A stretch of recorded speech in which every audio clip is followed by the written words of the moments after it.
Нашето растење, кога сме деца, сите ние доаѓаме со известно ниво на храброст, во наводници, на самодоверба, на начин на кој што го гледаме светот.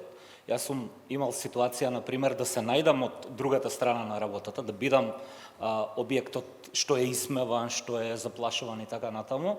Така што не секогаш жртвата ја има храброста да го изговори тоа гласно. Прво пред себе си, затоа што постојаното тормозење ти создава и чувство на вина.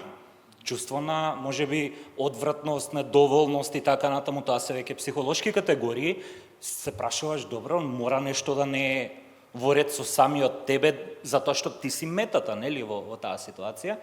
И како расте и како се охрабрува личноста, сваќа дека како малку, нели, му погледна на стравот во очи, стравот престанува да биде толку страшен, но кога се стигнува до таа точка на храброст? Дали додека си сами сметаш дека сите се против тебе, ја собираш таа храброст? Така што, апропо вашето прашање, зошто молчи оној што е предмет на булинг? Може би нема едноставно храброст да се соочи со оној кој што го прави тоа, а од друга страна, надмоќната позиција на оној што го прави малтретирањето му дава сила уште повеќе и уште пострашно да настапува во секоја следна ситуација. Не сите имаме, може би, храброст